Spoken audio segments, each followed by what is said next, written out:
so that our videographer changed her hat from pianist to videographer this morning. We are in Luke chapter 21, and we've talked for quite a while about this is the travel narrative, what Luke calls the travel narrative as Jesus is on his way to Jerusalem. Well, guess what? He finally made it. All right? Jesus is in Jerusalem, and he has disciples with him as he talks about these things. Starting with verse 5. When some were speaking about the temple, how it was adorned with beautiful stones and gifts dedicated to God, he said, "As for these things that you see, the days will come when not one stone will be left upon another. All will be thrown down." They asked him, "Teacher, when will this be? And what will be the sign that this is about to take place?" And he said, "Beware that you are not led astray. For many will come in my name and say, 'I am he,' and the time is near. Do not go after them. When you hear of wars and insurrections, do not be terrified. For these things must take place first, but the end will not follow immediately." Then he said to them, "Nation will rise against nation, kingdom against kingdom. There will be great earthquakes, and in various places famines and plagues, and there will be dreadful portents and great signs from heaven. But before all this occurs, they will arrest you and persecute you. They will hand you over to synagogues and prisons, and you will be brought before kings and governors because of my name. This will give you an opportunity to testify. So make up your minds not to prepare your defense in advance.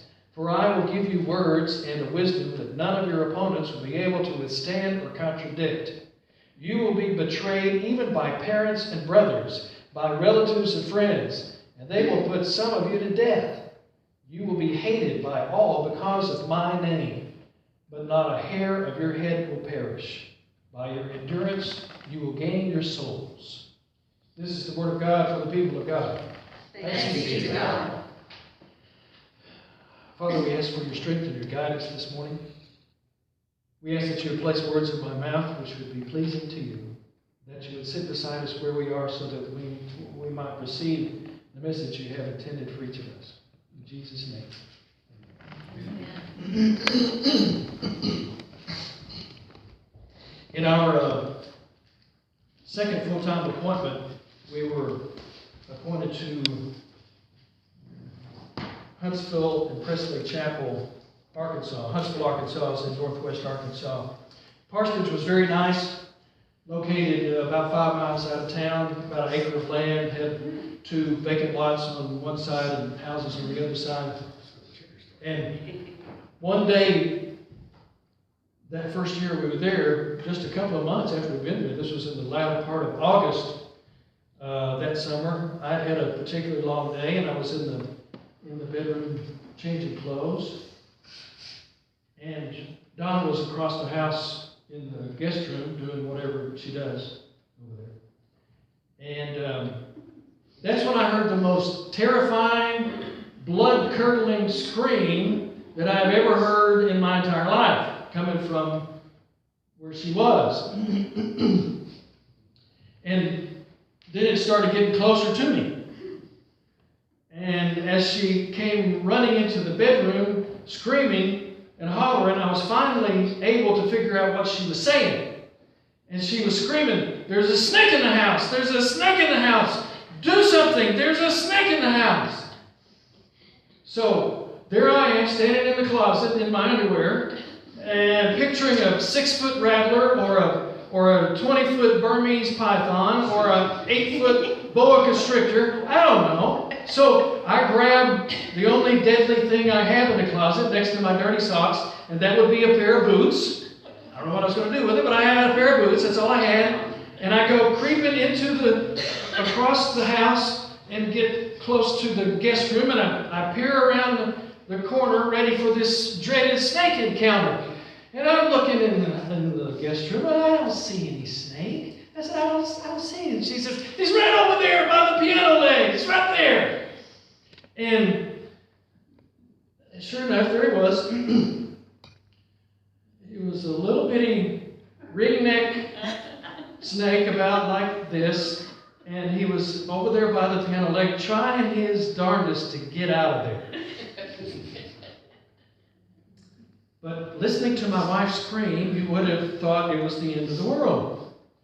And it might as well have been the end of the world until we got all those snakes out of the house for the next couple of weeks. Did you know that ringneck snakes come back to the place where they were born? And they bring all their friends with them? Every year, same place.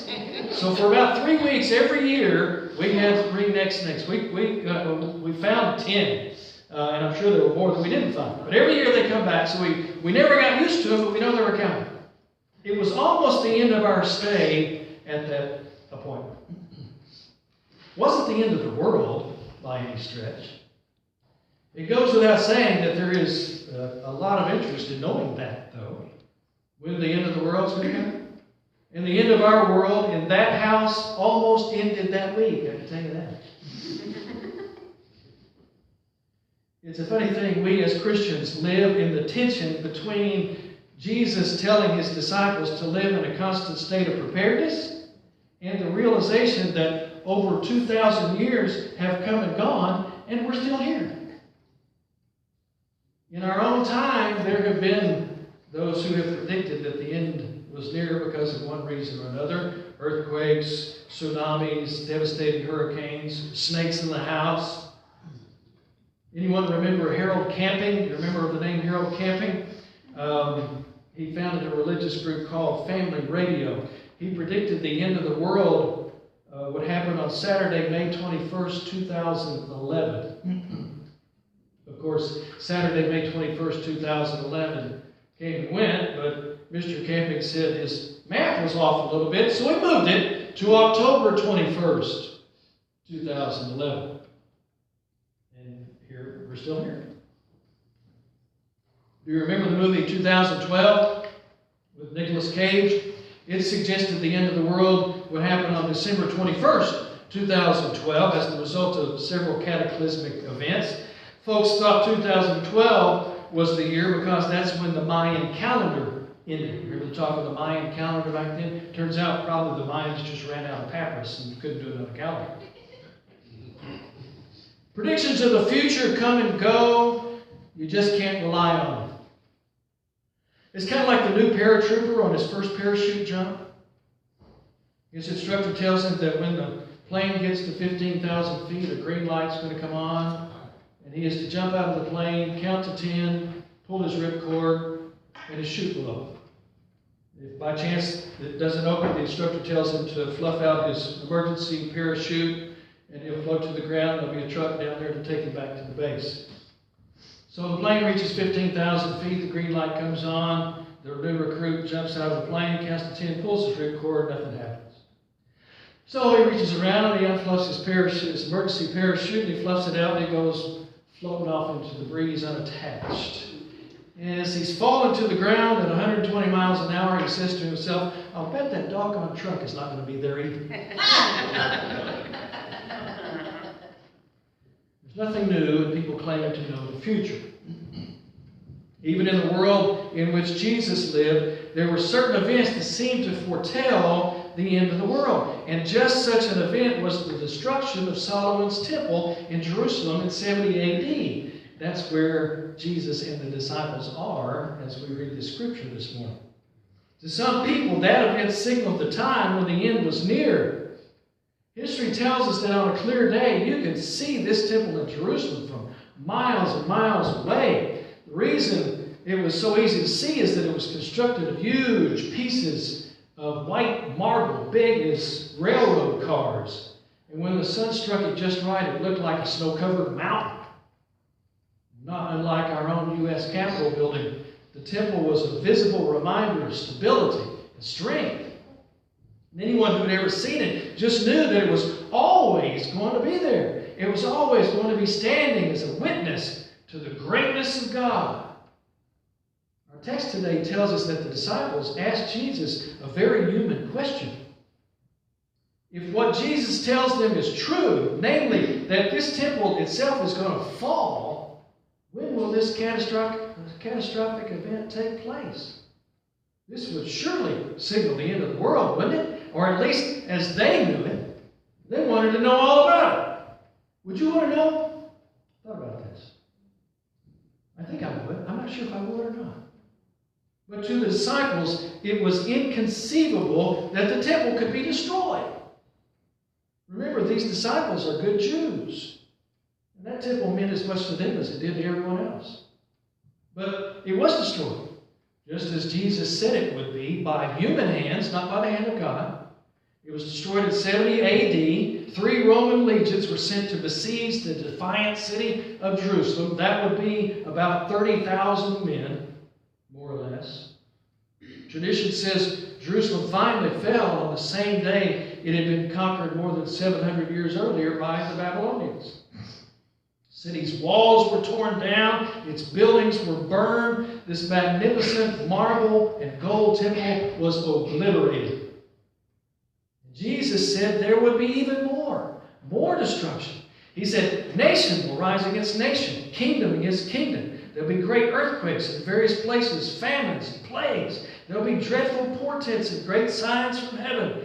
But before all this occurs, they will arrest you, persecute you. They will hand you over to synagogues and prisons, and you will be brought before kings and governors because of me.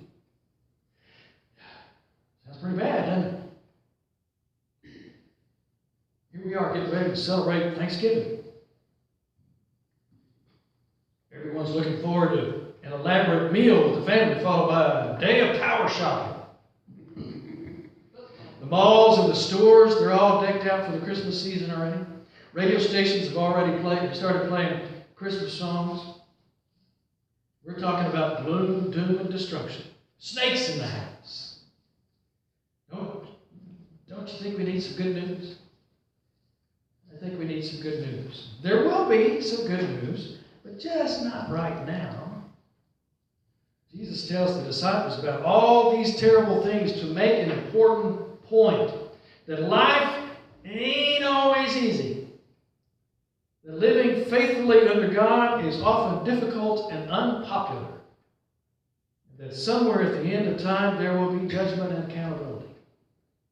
But for those who persevere under siege, God's strength is always near, and the battle will eventually be won. In fact, if you've read to the end of this book, it's already been won. These are some really important things for us to hear in the midst of all the distractions that are currently laid out before us. Good and bad. Things upon which we fix our gaze, like those folks who were standing around with Jesus some 2,000 years ago, transfixed by the beauty of this temple, which would be gone, totally gone in less than 40 years. We have a lot of beautifully distracting temples around us these days, don't we? Have you seen them? Donna and I moved from northwest Arkansas and eventually to the Kansas City metro area from the boonies and the backwoods of Izard and Independence County, Arkansas, 2 of the poorest counties in the state. Wasn't a whole lot to see in the way of temples and such in Izard and Independence County, Arkansas. Every time we drive through Overland Park, still now, or in Kansas City, we're like a couple of mutts with our heads hanging out the window, drooping over all of the places to go and the things to do. We didn't have these kind of distractions back where we came from. Like her favorite temples, Macy's, Hobby Lobby, Bed Bath & Beyond. For me, it's the golf store, Home Depot, and the most beautiful cathedral of all, Cabela's.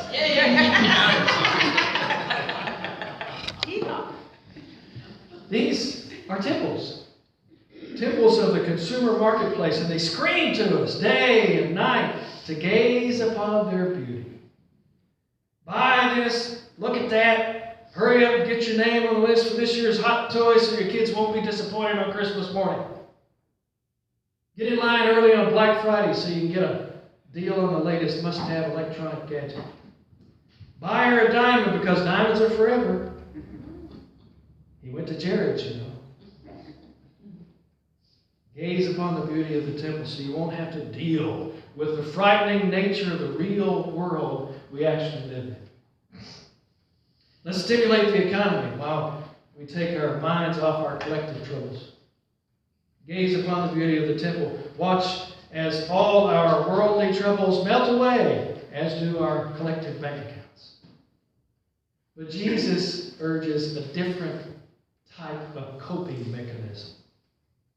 Instead of gazing upon a beautiful temporary distraction, which all of these things are, temporary distractions, Jesus invites us to face the difficulties and distractions of this world head on, to enter confidently and directly into the human condition, and instead of flinching and flailing about, work to change it. What a concept. That's what making disciples of Christ is all about. That's what we were talking about in our mission statement, in our strategy to do these things. It's about us transforming the world instead of having it transform us into mindless robots staring at our own reflections from the screens of our cell phones. Some would tell us to look away, run away, close our eyes, put our fingers in our ears, so I can't hear and I can't see what's going on around me. But those are the very ones whom we must beware of, so that we won't be led astray or distracted.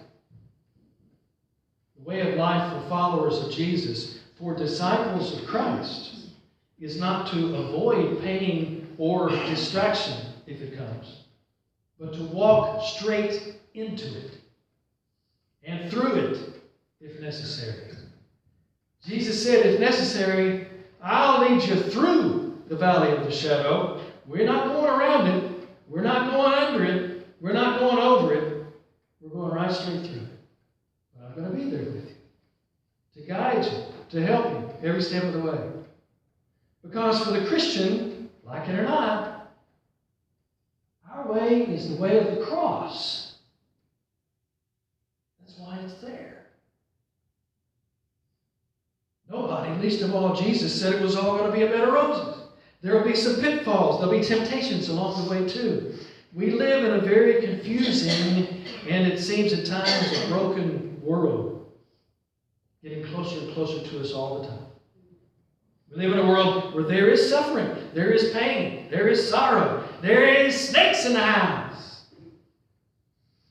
Sometimes the bright lights of the big city pull us into that world until we fear we can never find our way back out. But there is no need for us to be afraid.